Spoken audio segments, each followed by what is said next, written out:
ಒಂದು ಮಾತು ನನಗೆ ಮರ್ತೋಗಿದ್ದು, ಮೃತ್ಯುಂಜಯ ಕರೆಕ್ಟ್ ಅವರು. ಆ ಆ ಕಣ್ಣಲ್ಲಿ, ಅವರ ಹಣೆಯಲ್ಲಿ ನೋಡಿ, ನೀವು ಒಬ್ಸರ್ವ್ ಮಾಡಿ, ಶಿವಣ್ಣನ ಕಣ್ಣು ಮತ್ತು ಈ ಹಣೆ ಇದೆಯಲ್ಲ, ಅದರಲ್ಲಿ ಒಂದು ಶಕ್ತಿ ಅದು. ನಾನು ಹೇಳ್ತೀನಿ ಏನಕ್ಕೆ ಅಂದರೆ, ಅವ್ರನ್ನ ಹೊಗಳೋದು ಅಟ್ಟದ ಮೇಲೆ ಅಟ್ಟಕ್ಕೆ ಸೇರಿಸಿ ಮಾಡೋದು ಅಂತಾರ, ಆಗಲ್ಲ. ನೀವು ಅವರ ಕಣ್ಣು ಮತ್ತು ಇದು ಒಬ್ಸರ್ವ್ ಮಾಡಿದ್ರೆ ನಿಮ್ಗೆ ಗೊತ್ತಾಗುತ್ತೆ. ಪ್ರತಿಯೊಬ್ಬ ಮನುಷ್ಯನಲ್ಲಿ ದೇವರ ಅಂಶ ಇರ್ತದೆ. ಅವರ ಒಳಗಿನ ಗುಡ್ ವಿಲ್, ಒಳಗಿನ ಹೃದಯ ಎಷ್ಟು ಶುದ್ಧ ಇರ್ತದೆ, ಅದರ ಮೇಲೆ ಅವರು ದೇವರ ಒಂದು ಶಕ್ತಿ ಕಾಣುದು. ಇದೇ ಅವ್ರ ಅಪ್ಪಾಜಿ ಅಣ್ಣವರು.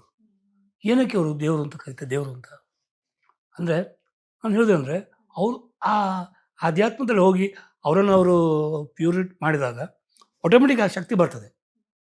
ಇವಾಗ ಅಷ್ಟು ಬೇಗ ಗುಣಪಡಿಸೋದು, ನಾನು ಓಪನ್ ಆಗಿರ್ತೀನಿ, ಶಿವಣ್ಣನ ಆ ಒಂದು ಈ ವಿಷಯದಲ್ಲಿ ಏನಕ್ಕೆ ಅಷ್ಟು ಬೇಗ ಗುಣ ಆಗೋಯ್ತು? ಅಷ್ಟು ಪಾಸಿಟಿವ್ ಅವರು, ಅಷ್ಟು ಶಕ್ತಿ ಇದೆ ಅವರ ದೇಹದಲ್ಲಿ. ದೇವರ ಅನುಗ್ರಹಗಳು, ತಂದೆ ತಾಯಿ ಆಶೀರ್ವಾದ, ಸಾಕ್ಷಿ ಇದು. ನಾವೇನೋರನ್ನು ನಿಮ್ಮ ಚಾನಲ್ ಸುಮ್ಮನೆ ಹೇಳಿ ಸಾಕ್ಷಿ ಇದೆ ಅಲ್ಲ, ಶಿವಣ್ಣ ಏನು ಅಂತ ಸಾಧ್ಯ ಇಲ್ಲ ರೀ ಅಷ್ಟು ಬೇಗ ಅಲ್ಲಿಂದ ಹೊರಗೆ ಬರೋಕ್ಕೆ. ಅಷ್ಟು ಪಾಸಿಟಿವ್ ಅವರು. ಆಸೆ ಇತ್ತು ನನಗೆ ನೋಡ್ಕೊಂಬರ್ಬೇಕು ಅವ್ರನ್ನ ಅಂತೇಳಿ, ಹುಷಾರು ತಪ್ಪಿದಾಗ. ಆಮೇಲೆ ನಮ್ಮ ಡಾಕ್ಟ್ರು ಸುರೇಶ್ ಬಾಬು ಅವರು ಅಂದರು, ಇವರು ಫಾರಿನ್ ಹೋಗೋ ಮೊದಲೇ, ಇಲ್ಲ ಶಿವಣ್ಣ ಗುಣ ಆಗ್ತಾರೆ.